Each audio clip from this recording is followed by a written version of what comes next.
প্রথমবারের মতো একজন হিন্দু প্রার্থীকে মনোনয়ন দিয়েছে জামায়াতে ইসলামী। আসন্ন জাতীয় সংসদ নির্বাচনে হঠাৎই আলোচনায় সরগরম সেই ব্যক্তি।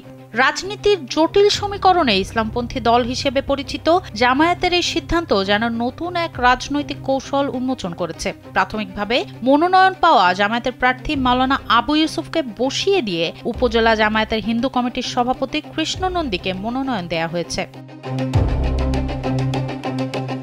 গত ১ ডিসেম্বর খুলনায় ৮ দলের বিভাগীয় সমাবেশে সিদ্ধান্ত চূড়ান্ত করেন জামায়াতের আমির শফিকুর রহমান। বলা হয়, খুলনা ১ সংসদীয় আসনের হিন্দু অধ্যুষিত দাকব বটিয়াঘাটা এলাকায় জামাতের হয়ে নির্বাচনে লড়বেন কৃষ্ণ নন্দী।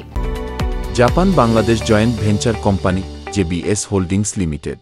সাম্প্রতিক মাসগুলোতে জামায়াতের একাধিক সভায় তার উপস্থিতি ছিল চোখে পড়ার মতো। খুলনায় এখন দাকব বটিয়াঘাটাতে নির্বাচিত হই আর সংসদে যদি যেতেই পারি, তাহলে হিন্দু মুসলিমকে নিয়ে ওই এলাকার মানুষ শান্তিতে থাকবে, সন্ত্রাস মুক্ত থাকবে, চাঁদাবাজ মুক্ত থাকবে, মাদক মুক্ত থাকবে।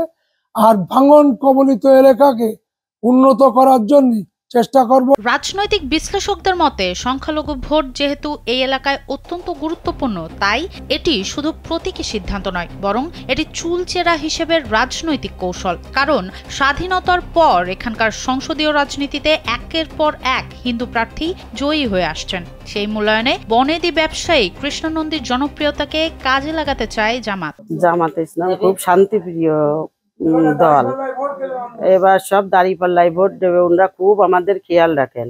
এই বিএনপিরা যা নির্যাতন, যা চাঁদাবাজ বা এই ঘের নিয়ে করা, এসব আমরা ভালোবাসি না।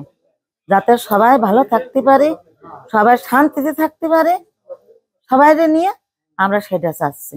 ২০০৩ সালে জামায়াতের হিন্দু শাখার সদস্য হন কৃষ্ণ নন্দী। তিনি জানান, আওয়ামী লীগ সরকারের দমন পীড়নের কারণে রাজনীতিতে এতদিন হিন্দু ধর্মাবলম্বীরা ইতিবাচকভাবে সামনে আসতে পারেনি। খুলনা ১ আসনে জামায়াতের প্রার্থী হিসেবে কৃষ্ণ নন্দীর নাম ঘোষণার পর তার হয়ে মাঠে নেমেছেন আগে থেকে প্রচারণা চালানো মাওলানা আবু ইউসুফ। এর আগে আমি প্রকাশ্যে ছিলাম ২০০১ থেকে ২০০৬ সাল পর্যন্ত। তারপরে যখন অন্য সরকার আসে, নির্যাতনের শিকার হয়, যে তারপরে ৫ই আগস্টে যখন সক্রিয় হলো, তারপরে আমি প্রত্যেক জনসভায়, প্রত্যেক জায়গায় অধ্যাপক মিয়া গোলাম পরের সাথে আমি অ্যাটেন্ড করি। সাম্প্রতিক ছাত্র রাজনীতিতে বিশেষ করে ডাকসুতে সর্বমিত্র চাকমাকে শিবিরের প্রার্থী ঘোষণা এই ধারাকে আরও দৃশ্যমান করেছে। বিশ্লেষকরা বলছেন, এটা শুধু ভোটের হিসাব নয়, জামায়াত তার রাজনৈতিক সংস্কৃতিতে উদারপন্থার দৃষ্টান্ত রাখতে চাইছে।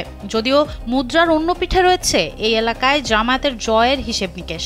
সংখ্যালঘু ভোট এখানে বড় সম্পদ। ওখান থেকে আমি খুব ভালো সাড়া পাচ্ছি, যেহেতু আপনারা মিডিয়ারা আছেন, মিডিয়ার প্রচারে প্রসার ঘটে, সেই হিসাবে আমি অনেক সাড়া পাচ্ছি। আর ওখানকার লোকজন আমার কাছে যেভাবে টেলিফোন আসছে, প্রতিদিন কালকে মনে ৪০০-র উপরে টেলিফোন আসছে যে আপনি একটু আমাদের এলাকায় আসেন।